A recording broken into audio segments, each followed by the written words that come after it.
This is the Real Sports Science Podcast, episode 27. Matt, how are you doing? Stand up for the folks in the camera who are watching this on YouTube. Oh, sorry. I don't know what I've been saying, but I've been saying the right things. For everyone listening on Spotify or just not on YouTube, Matt is wearing a Vancouver Canucks Hughes number 43. What a thread that is. That looks unbelievable. Vancouver Canucks looking good Loving on you, it, man. mate. That's hilarious. 100%. Also, good timing. Getting NHL. ready for them hockey. Yeah. And the new thing that Matt learned was that they're the fight strap. You didn't know what that was. For anyone who doesn't know what a fight strap is, there it is. It's on the back of your jersey, and it attaches to your hockey pants so that when you get into a fight, the person you're fighting can't pull the jersey over your head. And if you don't have your fight strap on and get into a fight, you get a 10-minute misconduct. So, fight straps on. So let's say I'm always strapped now. I'm always strapped with the fight strap in. Let's go. This is when I'm walking out in public. Whoa. Shit in the midst. This is the Real Sports Science Podcast with Matt and David, episode 27. Let's go.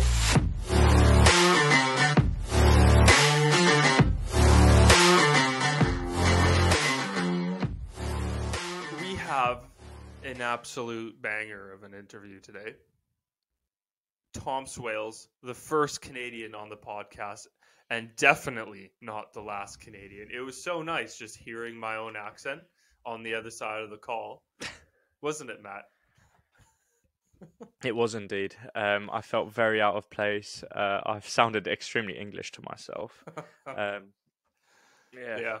Was a bit weird. But honestly, it was unbelievable. It went longer than we were expecting, and it was so amazing. So we've got that coming up in about 5 minutes, so stick around for that. But first, Matt, how are you doing? How's your week been? I'm doing really well. It's been a long week. I've gone through some UK SEA assessments already, and I've just got my final one. It's been stressful, interesting, and great experience. Met a lot of great people as well, and as stressful as the experience was, it wasn't. Yeah, they went okay. They went decently well. I've never experienced something like this, so it was good to get myself out there. Yeah, that's awesome. How about you, though, David? Good week, busy week as well. We've barely talked. I have a funny story. Last week, my girlfriend and I were in town. we were in town, just getting coffees and whatever. And after coffees, went to the bookstore, blah, blah, blah. And then she's like, "Oh, David, like I really want to go get a sunbed, because it's winter and doesn't want to be pale, whatever." And being this supportive boyfriend, I was like, "Fine, yeah, that's fine. Like, let's go." But I wasn't just gonna stand around for 10 minutes. And she's like, "Oh, like come get a sunbed with me." And I was like, "Yeah, fine." And last year when we went to Tenerife, with the boys, I went like a couple times. So I was like, I think I actually have a couple minutes left in Miami Sun. What it's called in Muffborough, right? So I was like, yeah, fine. God. Go in, right? She's like, oh yeah, you have 9 minutes left. I was like, say less. Give me my 9 minutes, right? And she's like, there's no sit down beds left. There's only this stand up one. I was like, that kind of sucks because you're just standing there like an idiot for 9 minutes, But I was like, fine, right? Side note, it was hilarious. The lying down ones, you just lie down and like close your eyes, take a quick nap, right? The standing up ones, there's like a floor plate, and you can make the floor plate shake at like certain intensities. And so I'm just stood there like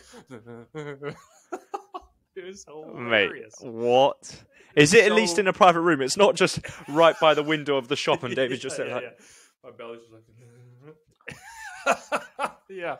No, it's like in a private just room. Getting he can't see into the sunbed. Anyways. Unreal. They didn't tell me. And we found this out later, but they didn't tell me that they've recently changed the bulbs from that sunbed. And so they're much stronger because they're brand new. Matt, I have never been so burnt in my life. No, Jesus. I didn't train. So this was Sunday. I didn't train Monday, Tuesday, or Wednesday because it hurt to put clothes on.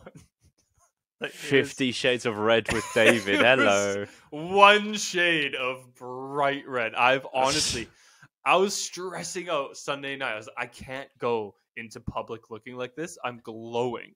And every single time I'd move, it would just be pain all over my body. You must have looked like an absolute space cadet. Sunglasses, red as hell, in the middle of winter, just walking down the high street thinking you're all that. I know. What? I know.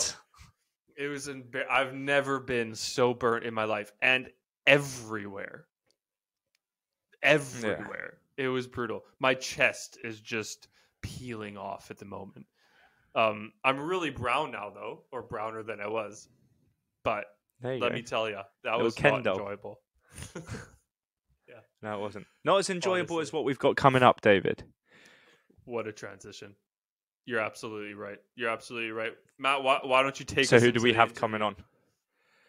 Oh, we're back. We've just done it again. Yes! We've never left. we need to start a tally of how many times we do that.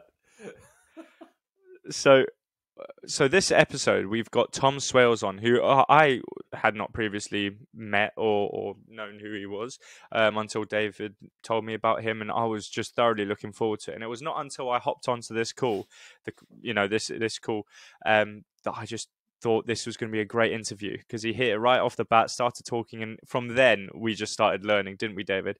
Do you want to tell us a bit more what we spoke about? Yeah, so you'll learn more about Tom in a few minutes, but yeah, we talk about his transition going from not knowing what he wanted to do and how he knew he wanted to get into physiotherapy and his journey through physiotherapy, a little bit about his time with Alpine Canada as well, and kind of going through S&C and then leading towards physio, and how he set up his business that now he runs in Barrie, Ontario, with his wife. And he talks about kind of his fundamental theories or underpinnings of how he works. And honestly, it was I have never written so fast in my life. I feel like I just had a free lecture. And I'm listening back to it absolutely this week. We really hope you enjoy it as much as we did. And we can't wait to get him back onto the podcast, hopefully in the near future as well. So whether you're a physio, whether you're a student, whether you're just a general person with bones, listen to this, because there's so much that you could learn, not only anatomy wise, but also just like fundamentally how to think through problems, whether that's as a physio or anything else, how to communicate, how to get buy-in from people. So really, really hope that you enjoy it. This is Tom Swales, episode 27. Let's get into it. Right, so we are so excited to introduce our next guest on the Real Sports Science podcast, Tom Swales. He's a physiotherapist and strength coach over in the great white north of Canada, with a passion for human movement. So he's the founder and creator of the AMT method and the Advanced Movement Therapy Certification and Education platform. He's also the founder of Physio, and I'm guessing the plus stands for and Performance Wellness, but I'm not actually too sure. Yeah. I read that and I was like, oh, I'm not sure. But anyways. Plus other stuff. Yeah, plus other stuff. He's worked with a ton of different populations, professional NHL players, hockey players, professional ski players. Kelsey Surwa, who we have to thank for this interview, for mentioning Tom's name while we were studying for exams many years ago. So Tom, thank you so much for coming on. We really, really appreciate your time. It's snowing here in the UK today. Is it snowing in Canada? In Canada. This part of Canada, no. We got blue skies, but there's snow on the ground. Yeah. It's slowly starting to warm up through the day. If anything, it's just nice having another Canadian on the podcast. We've been severely underrepresented on the Real Sports Science podcast. So That's nice. Well, I feel way out of depth. Yeah, that's right. I think we should just use the entire time to pick on Matt. Yeah. Yeah. My accent has never sounded so peculiar to me now after hearing you both just chat now for the last 10 minutes. I feel so out of place. Well, Matt, don't feel bad because I spent 4 years in Iowa on a soccer scholarship, and everyone's like, "Oh, you're so Canadian." I'm like, I don't hear this. And then I came back home for Thanksgiving in November, and I'm like, oh crap, we do say that. I started hearing the outs and the house and like all the things that we say. Yeah, I'm like, oh my God, we do. And I started to notice the accent because they different states, they speak differently and they draw out a lot of their nouns. And I was like, okay, yep. Fine. And then of course I would lose a little bit of it. And then when I come home from summer, I'd go back and they're like, oh, you're all Canadianized again. That's funny. Oh, imagine that. My whole nouns and everything will change. I'll go back to work later just saying about and all that sort of stuff. Then I'll learn some new terminology. That's right. Exactly. That's right. Tom, to kick things off, it would be great to just kind of get an idea of your background, some of the experiences that you've had along your career leading up to kind of what you do now, and it's just an idea of what you do now, both kind of at Physio as well as the advanced movement therapist and that kind of certification that you've founded. Yeah. So it stems from a lot of people's stories like, well, I was in sports and I got hurt a lot and I went to physio and I liked it and this, that, and the other. And I would say my interest in physio in general, or just like human performance, is back as a kid. I would watch gymnastics and soccer and whatnot, and I would imitate and mimic. But I was able to break down the movements enough in my head to copy them. So when I was 10 years old, I was watching men's floor routine gymnastics and how they would round off and do all these backflips. And I just went in the backyard and started doing it. They weren't pretty, but I figured it out enough in my head that I'm like, oh, I can do back handsprings. And then moving forward, I loved every sport. I appreciated, everything that I do. I love watching it and then breaking it down and trying to copy it and then feel it out to really learn, is what I'm feeling what I'm seeing? And if so, then I can really have an understanding of what muscles are working. So I really carried that interest all the way through. And I knew in high school, one of the few classes I was actually good in was exercise and physiology, or gym class especially. But everything else, I was like, nah. I actually didn't even have the grades to get into university in Canada because we needed OAC. We needed grade 13 at that time. So that's how grade old 13, I am. Classic Ontario. Yeah. So I didn't have the OAC grades to get into uni here. So I got my soccer scholarship down in Iowa. And then I did my bachelor's down there in athletic training, which is athletic therapy here in Canada. So that gives me kind of like that sports background, but it's very similar to physio. It's all orthopedic sports from, on field all the way to clinical back onto return to sport. And then upon graduating that, I took a year off to kind of just gain experience. And then I didn't even get into physio school the first 2 times I applied because my grades weren't good enough. And I'm like, well, if I don't get in, I'm just going to keep applying because I knew like, that's what I want to do. So the second time applying, I actually got rejected from everywhere. I got into a couple of the interviews, but Western was the first one to reject me. But then they called me at the end of July and they're like, and Donna Beer, she's our lovely admin that works there. She calls me up. She's like, hi, Tom, this is Donna from Western. So we got into a situation where our top choices went someplace else and our second choices went someplace else. And your name is at the top of the rejection list. Are you still interested? So I was like, so what you're telling me is I'm at the top of the shit pile. She's like, yeah, I'll see you there in September. Click. Right? No way. So before they could say no and change their mind, I'm like, I'll see you then. Yeah. But, and then once I got in, I'm like, okay, this is where I knew I wanted to be. And then it was just that I always had this desire. I wasn't the smartest, but I was always certain and I was good at the information I knew. So I would always tell people, I would tell my kids, I'm like, if you know 100% of 75, is better than 50% of 100. So people getting 100s on tests, when they actually go into real world application, they might remember 50% of it. Whereas I'd rather get a 75 on a test and know 100% of that, and then apply 75% into the real world application population. So taking that mindset of, I know enough, I'm not going to know everything, but I know enough to actually make a change and continue that process of, I want to know more. It just made me more excited. And then after graduation, I worked for a large clinic here in Barrie. I learned some things. I met some great people. I learned what isn't good treatment. And I learned like what I don't want to do. And then I got a job with the Canadian Alpine ski team where Kelsey and I first met. She was an athlete and I was the physio for, at that time, both the men and the women, until they found a physio for the women's team. And I did that for a two-year contract as a physio, and I would help out with the strength and conditioning side of things as well. And then once 2009 came around, my contract ended.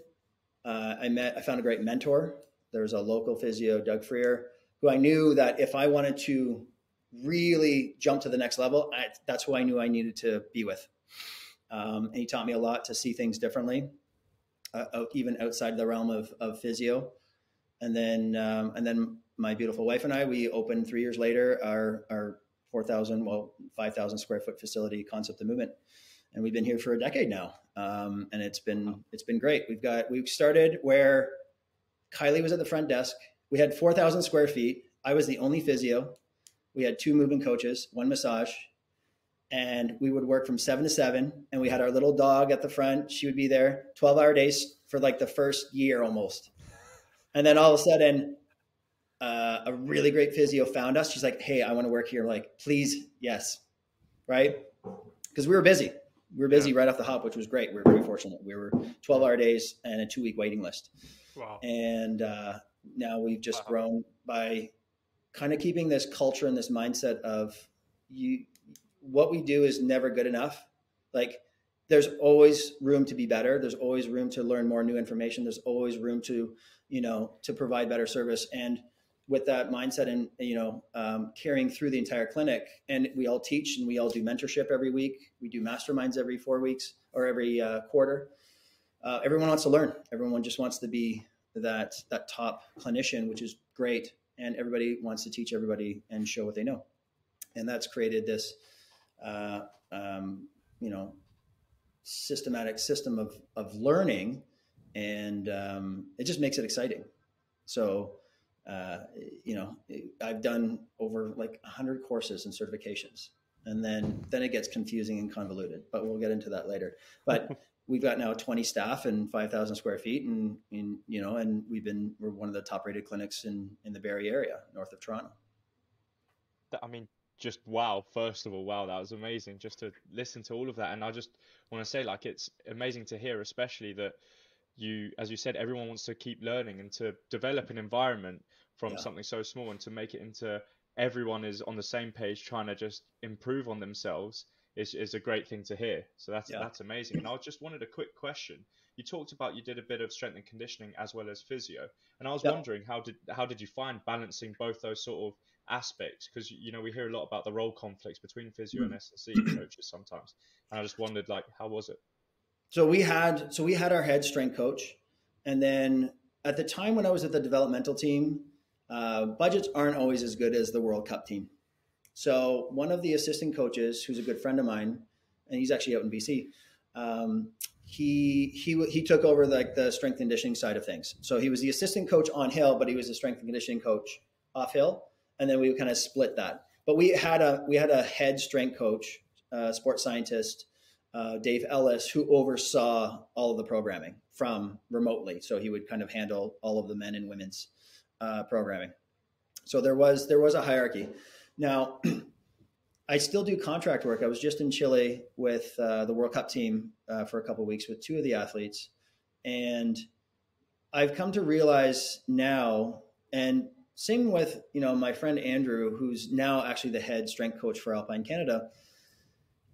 If you want to be really good at something, stay in your lane, right? When I worked with my NHL athletes, I was doing a lot of the strength conditioning, and I enjoyed doing that. But it was always a blend, because they would come in, I taught them how to self-assess.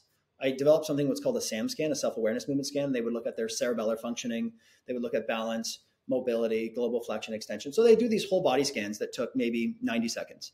And then if they caught something, they could correct it right away before we started training. So they prime their nervous system, they fix the imbalances, and then we get to work. So I'd always kind of blend that stuff. But I've learned also, in periodizing their programs, I don't like doing that as much as kind of like the neuro stuff and the movement quality stuff and the tweaking. And so I leave that when it comes to with working with Alpine Canada. Andrew and I both decided, I'm like, look, you love numbers, you love flowcharts, you love stats. Great. I hate it. Right. I appreciate it. I like monitoring it. I hate collecting it. I hate analyzing it. So he's like, great. Cause he's like, I hate doing the rehab stuff. Awesome. But we speak the same language. And because both of us have, he's delved into a lot of he tried to start doing a lot of the, SFMA and some of the medical stuff. He's just like, you can't learn everything. Because if you try to learn everything, then you don't really become good at anything. Now, it's not to say that you can't be a specialized generalist. So if it goes in line with your current body of knowledge, then run with it. But if it's starting to veer you away too far in one direction, then you have to make a choice, right? So I love the performance side of things, but I know my heart and passion is not in designing a bunch of programs for athletes and monitoring those. I like measuring stuff, but I'll let somebody else who loves doing that do that, and then I'll work with that person. It's just, when I was younger, I'm like, yeah, I can do everything, right? And you can be pretty smart at a bunch of stuff, but at the end of the day, it's just like, well, you're just going to get pulled in so many different directions. And then why? Then the question is why are people calling you? Because really people want some expert or specialist who can solve a problem, rather than this kind of generalist who can solve a bunch of little problems. But at the same time, it's still valuable, but it's exhausting. Yeah. And it's cool that you had that experience where you had the opportunity to figure that out, that you didn't like what you didn't like. But that's interesting. Yeah. A couple people now on the podcast have said that, and I think Matt said it as well on a couple podcasts ago. Just like, be good at what you know, and you just said that basically the exact same thing. That's so interesting. And get so passionate, get so obsessive about what you know, and just drive that, because then that's really going to kind of set you apart in a large group of people. You're like, well, if you're the kind of the leading expert in neurology or movement or whatever it is, great. When people need a new perspective or a new set of eyes to look at somebody, bring them in. Maybe they can add something. But if everyone's kind of learning the same stuff at the same time, at the same quality, well, then we just kind of have a bunch of, it almost becomes not mediocrity, but everyone's kind of looking through the same lenses at the same time. I mean, yeah, as you said, there's no progression, is there? Because no one's sort of trying to be the leader in what they actually find is interesting. They're just sort of everyone's picking and choosing from everyone else. And you need someone to be like, you know what? I don't want to be the best. I want to be the best S&C coach, but I really want to focus in posterior chain work. What's the best way we can develop posterior chain? So yeah, you just need people, as you said, so just be the leaders. I was just going to mention also what I found interesting. You saying that, I was thinking today actually, starting in the PhD route, and that's very specific plantar flexion, injury rehab, whatever. And I was thinking, how many people are going to need my expertise in this such a small area, And I think it kind of at this stage of your career, at least for me, I kind of have that sense of I kind of want to be able to do a bunch of things, because it sets me apart in that way. Because who needs just this one obscure tiny little question? But maybe that's good. Yeah. Well, if you're what are you doing your PhD in, David? So it's improving the assessment of plantar flexor function with British athletics. Yeah. So, I mean, we know how important ankle mobility is for squatting and performance and jumping and, all the things. And, when we're specializing in something or we're trying to answer a question, you need to dive deep and be the expert in that field. That's what the PhD system is for. Mm-hmm.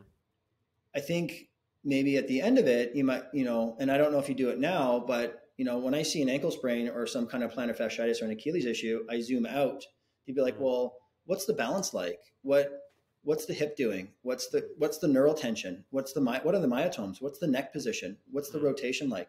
Because anything of that kinetic chain will alter plantar flexion, because if the base isn't stable, say if you got a tibialis posterior problem that's been overstretched, well, your gastroc locks up, right? Because it's got to control pronation.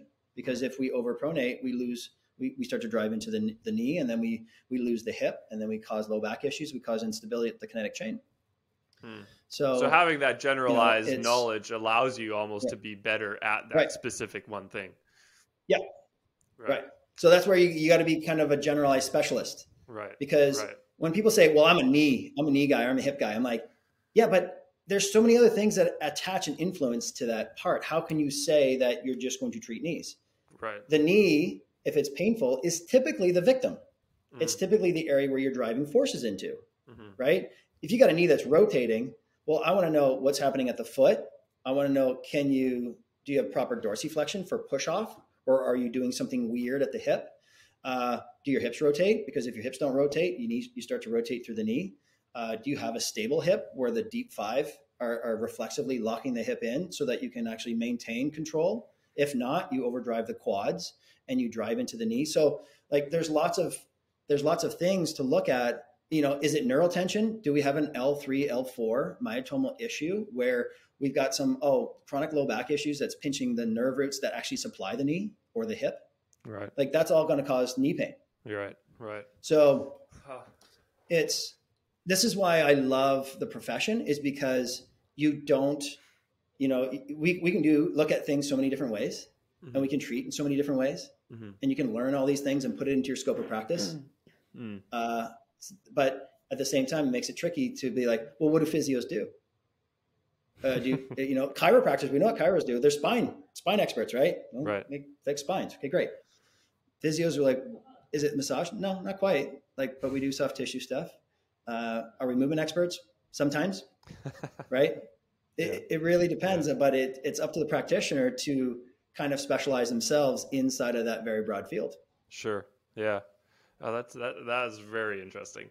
And with all the experience that you've had, you've been able to work obviously in elite sport and in many different elite sports. And with Matt and I, we want our direction kind of to lead that in some way or another. And it'd be interesting just to hear. I think a lot of people kind of know the pros of working in elite sport and an exciting environment and being able to work with these people who are doing really cool things. But it'd be interesting to hear about what surprised you the most about working in elite sport that maybe some people don't realize until you're in it.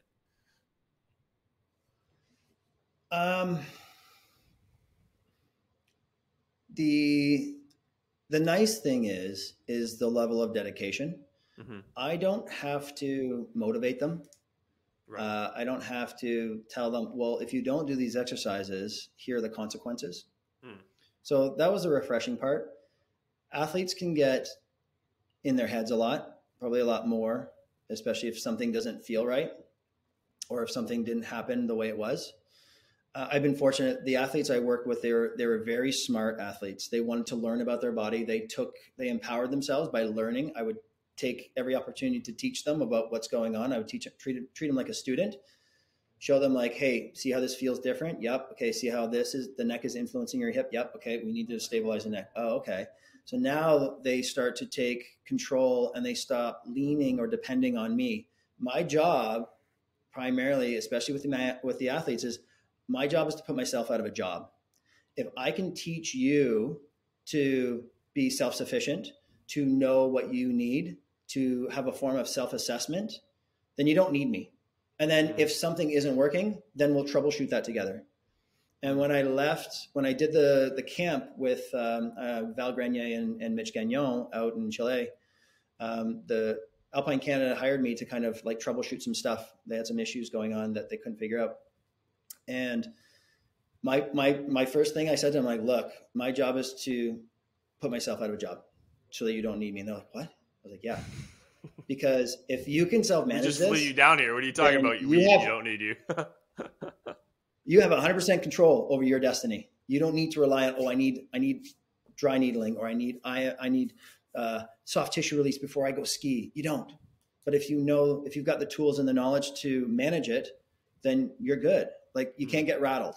And the cool thing with that was, by teaching them how to self-assess and giving them the corrective exercises, they diligently did it, and they skied better each day they got on the hill. And most of the time, skiers will get tired as the camp gets longer. They actually got better the longer the camp. It was a 3-week camp.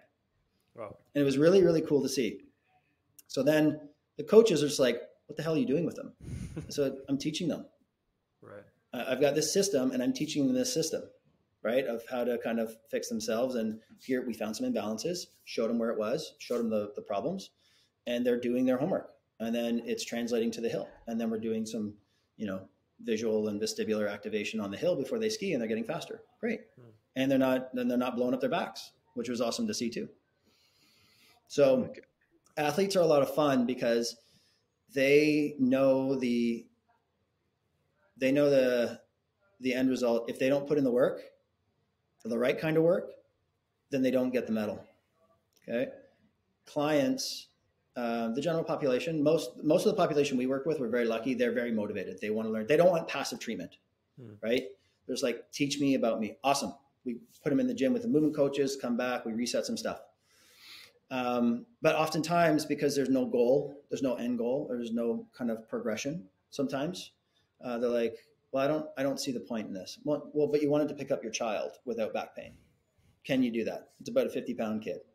So we need to go deadlift some stuff. Oh, okay. It doesn't really change athlete versus non-athlete.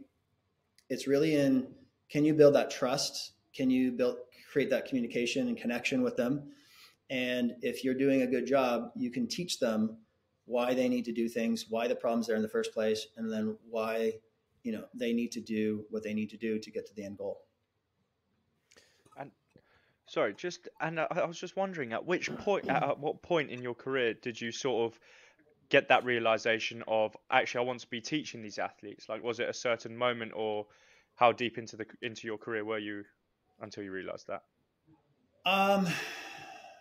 Not long. It was probably, I always had this propensity, even early in my career, to explain things to everybody. And maybe sometimes, depending on the person, they're like, I don't really care about the details, just tell me what I need to do. And that's fine. Like, that's on me to understand that that's that type of person. They don't want the details. They just tell me the how. And then there's some people who are, they're more about, I need to feel as though you heard me and that I'm heard and I'm understood, right? They're more of those feelings. So I need to, this is where, as a clinician, you need to be a little bit of a chameleon and understand what type of person you're talking to. But coming back to your question, I enjoy that part. I think the teaching side of things and that aha moment that people's like, oh, I did that thing that you said and I measured it and it got better. Awesome. Or I'll have them answer questions to make sure that, like, see if they're paying attention, if they truly understand. I think it's just that instinct of, I like to know the information. As a former athlete, I'm going to use athlete in air quotes, that I wanted to know the why. So explain this to me so that I can make sure this doesn't happen again. And that if it does, I know how to fix it. So it kind of came naturally. So it probably came from my own athlete mindset of, I need to understand why this happened to me and then what I need to do. Right. Okay. And what do you do if, because that takes a lot of buy-in, not only for people to want to learn, but then also take it on board and do it. I'm sure you've had clients that, or athletes or coaches even, that don't want to learn. What do you do when you don't get buy-in, or how do you go around setting yourself up the best way that you possibly can to make sure you get that buy-in from the get-go, whether it's an athlete or whether it's just a general population? Yeah. It's really setting the expectations. So if their expectation is to run a marathon, but yet they don't want to work on the mobility. They don't want to work on the strength and conditioning side of things. They're just like, oh, just get me back to running. So just, stretch my tight hamstrings, needle this so I can get back. And I'll be like, well, it's not going to get better because you're going to be back here on my table, right? So setting the expectations early on and letting them know that in order to get to this goal, we need to do these things. This is my professional opinion. This is what I've seen in the past. You're paying me a lot of money for my opinion and the answer. But if it's not the answer that you want to hear, then maybe we're not the right fit. And I've had that conversation with, there was a point where I was getting quite a few NHLers coming in, and I told them, I'm like, here's my style. It's had good success in the past, but you have to be an active part of this. It's not just show up, lift a bunch of weights, sweat a bunch, crush yourself, and then piss off. You have to do the things prior, during, and after so that we get the most out of these sessions so that I can continue to push you each session. Because if you don't do the recovery, if you're not doing the movement prep, we're going to tweak stuff. You're not going to recover. The stress cup is going to be too full, and I can't push you. And we have lots of measurements for that. But as soon as they understand that, they're like, okay, I'm in. So it's really setting the expectations. You're like, this is how we're going to do it. I want feedback. Let me know what works for you. What's your learning style? But I'm like, I'll show them the path, and it's their choice whether they want to take the path. And then I guess it's just staying true to then this is the way you do it, and not them going like, oh, I actually don't want to do that. And they're like, oh, okay, well, maybe we can do something else. Right. Well, but then at that point, what are we doing? Right. Are you looking for that, that expert to push you or get you to the next level? Or are you just shopping to look for the person who just agrees with you? Like, yeah, we'll just do that. Right. There's wants and needs. And it is a conversation that we have to have. And people are like, well, I want the gold medal. Okay, great. Okay. But I need you to do this to get to the gold medal. So a lot of it has to do with the communication, the connection, and which then builds the trust. And they're like, okay, yep, I buy in. And I think that something you can draw from that is really good is the fact that you've got to, it's basically a jigsaw, a bunch of puzzle pieces that you need to stick together, and you have to be true to your own belief and values and have confidence in all the experiences you've been able to learn from, that you're set in your ways and you know what you're trying to do. You're trying to do good for them, and you've got to stay true to your beliefs and values, I guess, at the end of it. Yeah. So but holding on to beliefs and values, it's like holding on to convictions, but loosely, because science changes. Everyone's a little bit different. So we have a framework and we build off this framework. But if it doesn't 100% fit that person, we can adapt it as long as we stick to the same principles. Right. So this is where a lot of clinicians and strength coaches will kind of chase their tail a little bit. I mean, not all of them, but what I've seen is they learn all these tools, these great exercises, this new piece of equipment, this needling technique, manual therapy, whatever. You have all these tools to solve specific problems, and everything won't work for everybody, but something will work for somebody. So having lots of tools is a great option. Now, the tricky part is when do you pull out the right tool at the right time for the right person? This is where, if you have a system built on principles and frameworks, it will tell you what you need to do for that person, right? So in the AMT system, it's built on the fundamental principles of psychology, neurology, biology, and physics. Because physiotherapy is relatively new. Chiropractic is they're relatively new in comparison to those. So the reason why it's built on psychology is because the first time that we help a person, we're having a conversation. I'm listening. They're telling me, oh, here's what happened in the past. Here's this. I'm asking questions. I'm diving deeper into that. I'm matching my body language. I'm matching my tone. I'll try and, if their breathing is erratic, I'll try and match my breathing to try and bring them down. So there's a lot of communication, and 90% of it is nonverbal. And then using the language is critical, because people will come in and they'll be like, well, I told I had degenerative disc disease, or I can't do this, or I can't do that. I'm like, who says, right? We have all these diagnoses. So psychology, we have to break down psychology and get them to create trust in us first, because if they trust us, they'll let us in. Now we can do the physical exam. So the second part is neurology. The reason why neurology is number 2 is because neurology controls everything. It has influence on how we move, our breathing, our immune system, digestive system, everything. It's our states. And if somebody is coming in very sympathetic state, no change is going to be made because they're running away from imaginary tigers. But if we can bring their state down into a parasympathetic state, now we can create a shift and a change, and now they can learn something different. So on top of that, neurology falls into movement, because if I lift my shoulder and I'm like, ooh, I can't lift that there. But then all of a sudden I get somebody to do some head shakes with some VOR cancellations, and all of a sudden that shoulder moves. I didn't do anything to the shoulder, but I applied some kind of neurological stimulus that the nervous system liked, and all of a sudden freed up that shoulder or that lat, right? So we use movement as our measuring sticks, muscle testing and movement, through neurology. Because if we apply something that the nervous system likes, it increases movement, it increases muscle output. If it doesn't like it, it puts the brakes on. Because what's the primary job of the nervous system? Don't die. Survival of the individual, survival of the species. That's it. That's the primary job of the nervous system. If you're going to give it one job, it's survival. Now, if we know how to tap into that and start playing around with the sympathetic, parasympathetic states, now we have a way of communicating to the body. So if I put my hand on a pec and all of a sudden that shoulder moves up, I didn't do anything therapeutic, but I did apply a touch and a type of input that the nervous system said, ooh, I like that. I'm going to take the brakes off. That feels safe. If I apply compression on somebody's neck and all of a sudden that shoulder locks up, that's the nervous system saying, oh, I don't like that. Let's not do that. So neurology is our feedback loop, and it's through movement. Okay? Biology is how the cells and tissues respond to what we do, either the words we use, the manual therapy techniques we use, the exercises. So we're looking for tissue adaptation. Okay? But anytime I apply some kind of friction, I'm going to increase blood supply to the area. I might be releasing a trigger point, whatever it is, but the nervous system still has to say, yes, I like it. No, I don't. So understanding biology and how we developed. How did we develop? Well, we developed from a series of tubes. And if we understand that we're a series of tubes, if you kink the hose or you kink the tube at one end, it will affect the other end.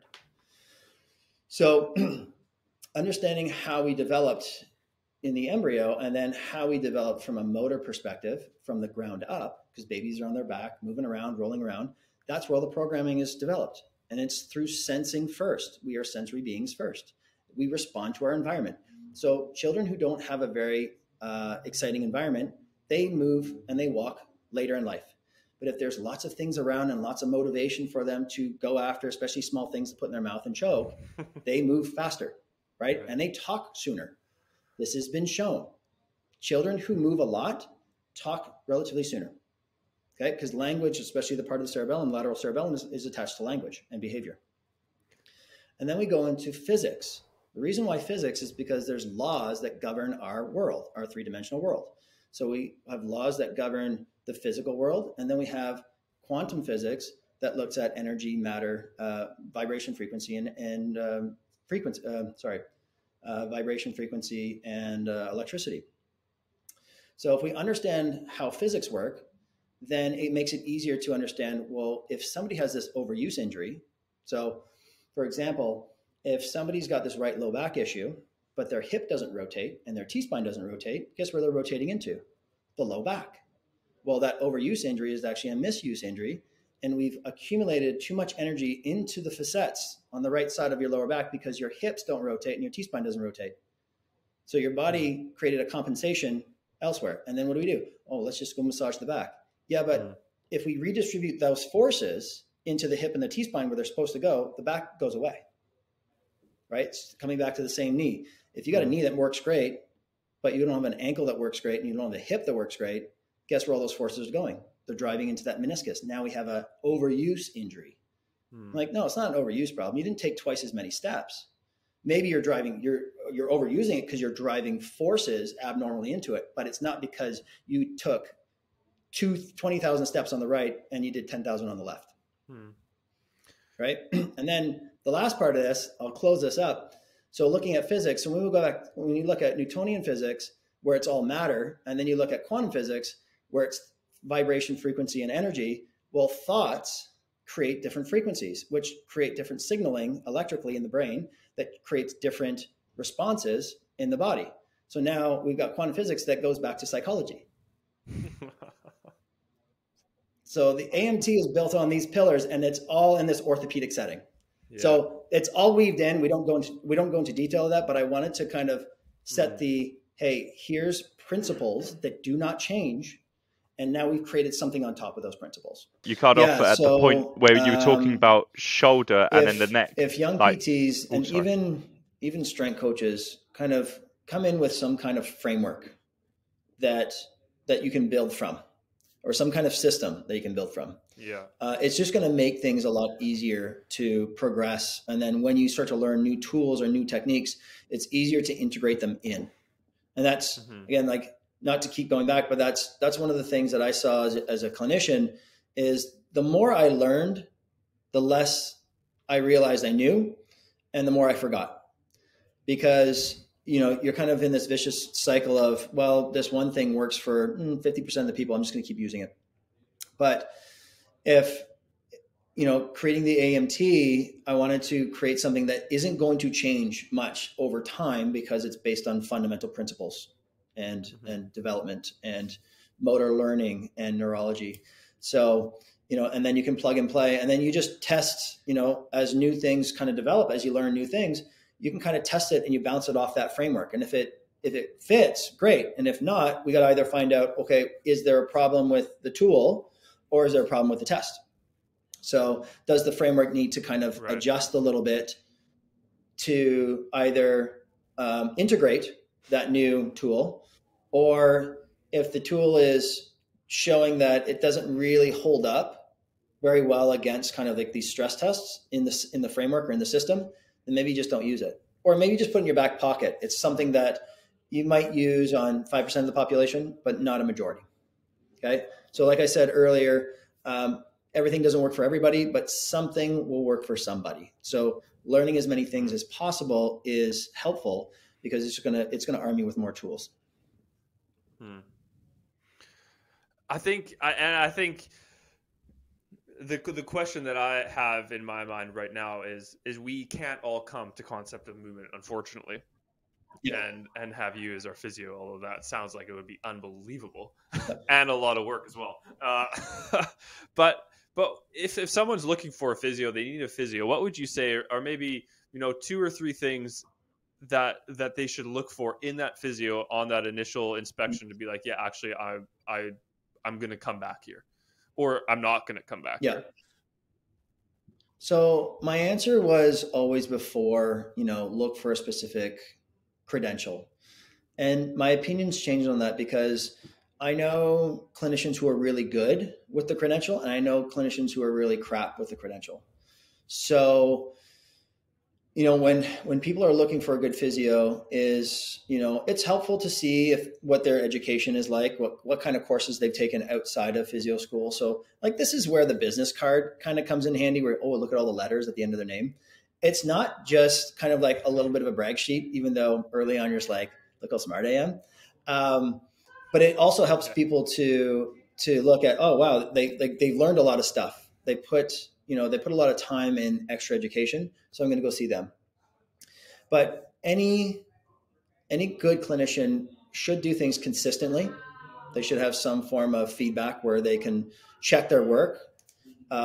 They should always, and you don't want to use deterministic language, but manual therapy should always be complemented with some kind of exercise, something to lock it into place, something to complement it. Because if you're just doing the manual technique and then the person walks off the table, it's going to come back because nothing's changed. It feels different, but it doesn't mean that that person's moving different.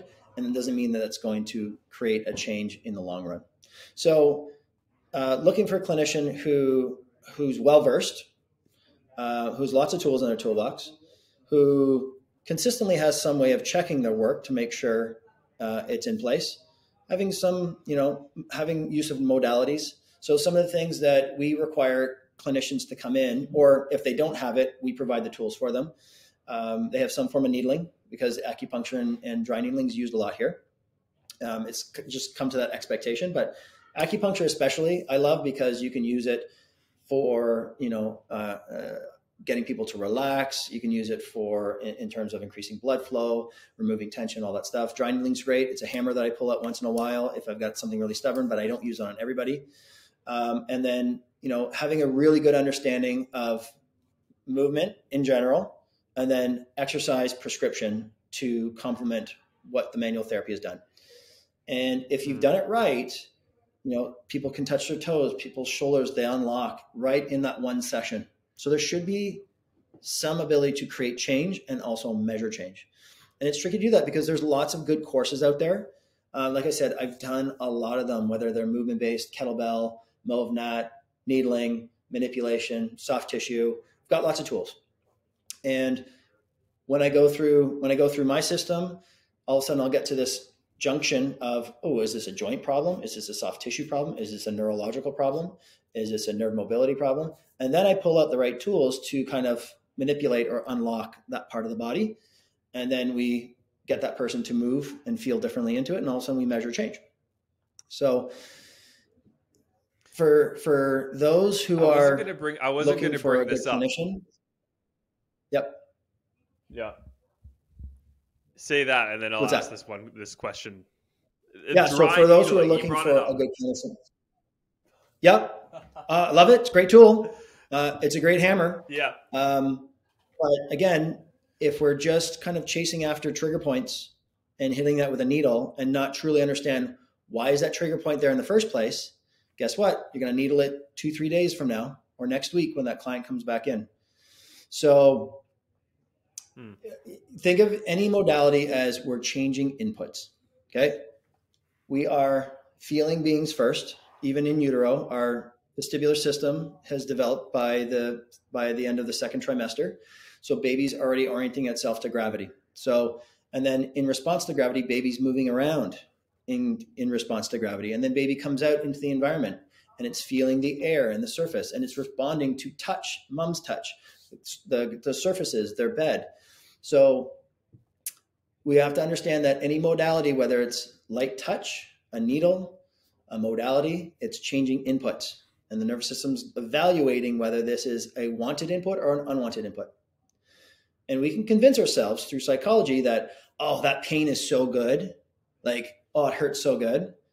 Well, the pain that you're experiencing is probably at a higher level and the pain you came in with is probably lower. So it kind of changed that perspective. And also during that pain and sweating on the table during needling, you probably released a bunch of endorphins that also block pain. And then it lasts for a couple hours and then it comes back.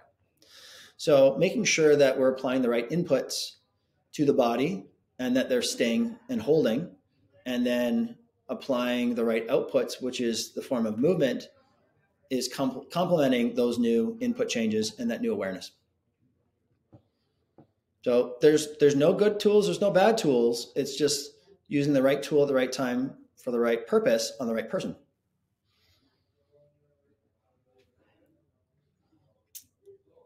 Does that make sense? I'm just trying to write that all down. Yes. Absolutely. Matt, go ahead. Yeah, I mean, you say you've got to make, I guess it's going back to that first point that you said as well. When I said out of the gate, I said that you got to be set on your beliefs and values. And then you rightly corrected me and say, well, you can have those beliefs and values, but you also got to adapt to the athlete that you're working with. And I guess that's one thing I'm learning through the beginning of my sort of career, that it's a constant adaptation process. All your athletes that you're working with, they've got different needs that are going to be uniquely different from the person right next to them, even though they're playing in the same position. So I guess that adaptation is key, really. Yep. Yeah, but the adaptation happens within your system, right? And if it's an adaptable, flexible system that's still adhered to principles, then it should fit, because the principles are everything that are just kind of like universal truths, right? But what changes is the person's belief or the person's individual anatomy might be different. Like, I don't get a lot of athletes to do heavy back squats. Their anatomy just doesn't allow for it. Now, if they're competing in powerlifting, obviously we're doing back squats, but we're going to do a lot of things around that to make the squat easier for them, so that when they load the bar on their back, they can get greater force output because there's less resistance in their body. If their nervous system is happy with the pattern and it's so good at it, well, output goes up. But if if they got a little bit of a tweaky ankle and they hit the bottom of that squat and they get a pinch, and it could be mild, they're going to instinctively shift away from that ankle. Now we've taken that back squat and loaded it up onto the other side. Now we got like a 70-30. And you do that enough, now we've got, my left knee's getting cranky. Well, your left knee's getting cranky because you're avoiding on the squat the pinchy ankle, right? So we might just need to adjust that to a front squat, or we might need to do some single leg work for a period of time to work on that squat pattern, a kickstand or a Bulgarian. We can still strengthen the legs, but until we get that imbalance sorted out, we can't do bilateral movements until the imbalance is corrected, or else we're going to cause an injury. Yeah, no, for sure.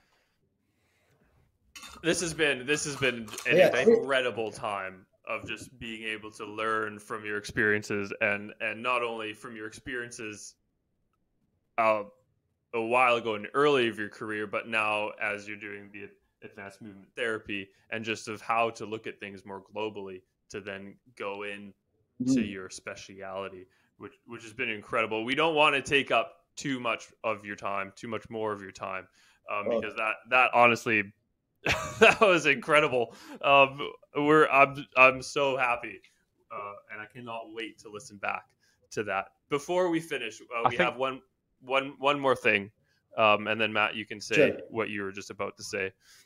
We always do this. We have just quick fire questions, which is just like a little fun way where we get to know the guests a little bit more, where our listeners get to know the guests a little bit more. So Matt will do that after he says whatever he was about to say, and then we'll wrap it up. Sounds good. Yeah, I was basically just going to say that I just wanted to say thank you for coming on, and I thoroughly enjoyed it, and I hope that sometime in the future we can definitely do a part 2, because just from this short window of 50 minutes, I'd say, I've learned so much, and it's just inspired me to learn more about stuff that I, as an S&C coach, that I never actually took time to think about. So I just wanted to say thank you. It was my pleasure, Matt. Awesome. And then, now time for the quick fire questions. So you've just got 5 questions, and I'll ask them in succession pretty quickly. We'll get it started. Are you a snowboarder or a skier? I am a snowboarder by heart. Any opportunity I get I can be on my board, I'm on my board. But I do appreciate skiing. It is a fun skill that I got better when I was with the ski team, and listening to the coach yell at the athletes of what they're doing wrong. I picked up a lot from that. So I can now teach my kids to a level of proficiency how to ski if they want to ski. But I appreciate both sports. But I love my board because I still like to go, playing around in the park. Awesome. And then most difficult injury you have faced or had to deal with? Personally or professionally? Professionally. Professionally. Most difficult. Like when it comes to anything from a high trauma, busted up car accident legs, those are always tricky. Wow. So I'll tell you an experience I had with the ski team. My first year with the ski team, we were down in Chile. Perfect bluebird day. We were training Super G. Snow was perfect, hard. And I get a call on the radio saying, and Speedy was our ski tech, and he's Kiwi. He's like, "Tell mate, you went down, and you might want to bring your bag." I don't know how good my accent is, but I was like, "Okay, man." So I go down and I come over the knoll and I see Cam, one of my athletes, with his leg on backwards, and I'm like, "Okay, I can see the bones sticking through his speed suit." So I'm skiing down, and I was like, "What's up, buddy?" He's like, "Yeah, I think I broke my leg." I'm like, "Yep, pretty sure you did." And like when you see something like that, you have to be calm. And because if they see you freaking out, they will freak out. And if you start to panic in any manner or they sense it, they will go into shock. So I was like, okay. So I called the radio and we had to transport him. We had to take him for emergency surgery down in Santiago. Had to get a private jet. And then, an hour after that, one of the Alberta ski team kids did the exact same thing. So now we have to wait at the hospital in Cheyenne to fly both of them for emergency surgery, or else because you've got about a 5 or 6 hour window with a compound fracture like that, because the vascular supply is compromised and you can lose the leg. So that was, and this is my first year with the ski team, first trip away, like overseas. And I was like, all right, all my AT stuff is coming back into play. And I have to speak the kids' Yeah, no kidding, no kidding. nobody speaks English. So I had to use whatever Spanish I knew in the, we had to take them down the mountain in the Ghostbuster wagon. That was the ambulance that they took us to the hospital in, was the old Ghostbuster. And like from a getting him better, he came back the next year. But from a high stress situation and managing that was probably one of the harder things that I had to deal with. Anything in clinic, you got challenges because people aren't progressing, or just like, you know what, like I've done all you can do. You know what, in clinic, the hardest thing to do for anybody is say, I can't help you anymore. I don't know what to do. And I hate saying that, but I know enough that I know when I've reached kind of my plateau or how much I can really assist somebody, but I will find the right person for that person so that they continue on. So it's the hardest thing is always knowing your limitations, but that comes with age. Yeah. Wow. I mean, just what an experience having to deal with that with your first year at the ski team. But yeah, and then I guess this sort of could feed in, but greatest memory so far in sports or in life. Yep. Oh, life, finding, the love of my life, my children, creating a great business with my wife is my business partner. So we open the clinic together. She manages it. Amazing. And then people ask, how do you work with your spouse? I'm like, it's not hard because we have two completely different roles. I manage like the clinical mentorship treatment side. She manages the business, the marketing, the admin. So we have very different roles, and we both respect each other's roles and we don't step on each other's toes. So that's how, as a couple, you stay together. And because we're so passionate about the business, like we're excited to talk about it outside of work, right? Like, how do we keep growing this thing? And, so there's no such thing as like work-life balance. Like work is life, but we integrate it, and our children hear us talking about it. So they're learning about entrepreneurship and they're learning about managing people and all these things. So, I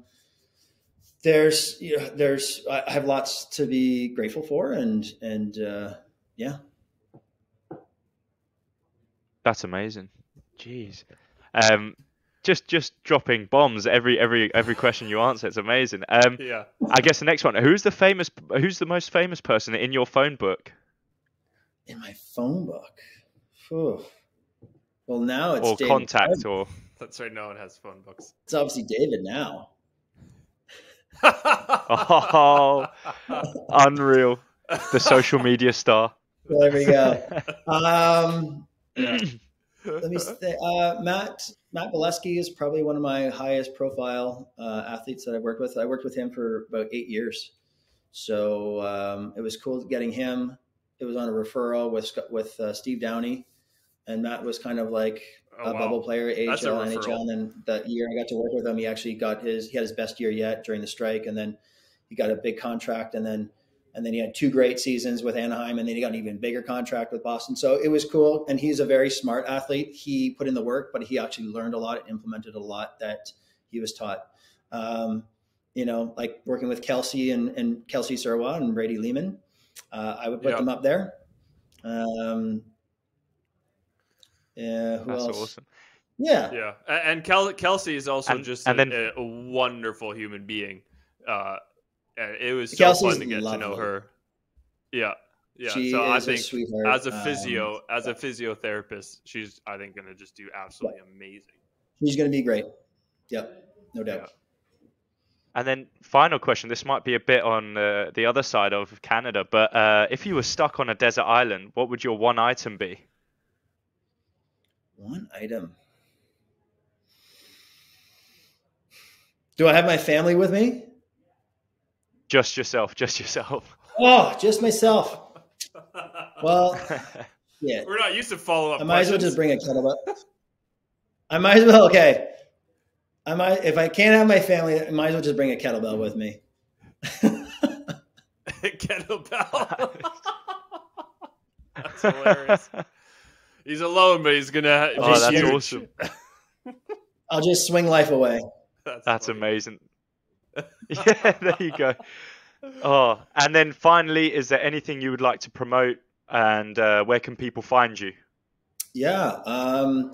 So the main thing, we're launching the Advanced Movement Therapist certification. So level 1 is ready. It's already available for purchase, the level 1 at amtcertified.com. Level 2 is still in a little bit of editing, but it will be ready in the next couple of weeks. So we're excited about that. It's a complete 25 hours of pre-recorded digital content, professionally done with PowerPoints, a 550-page manual total.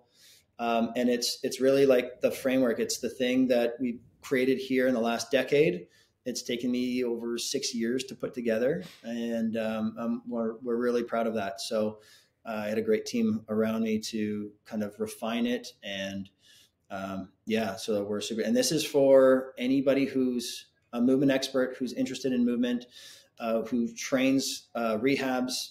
If you believe and know that people need to move differently during rehabilitation and move differently in sport, like this is where you start. So your new grads, all the way to your new grads who are looking for that first course, here's the framework to start your career.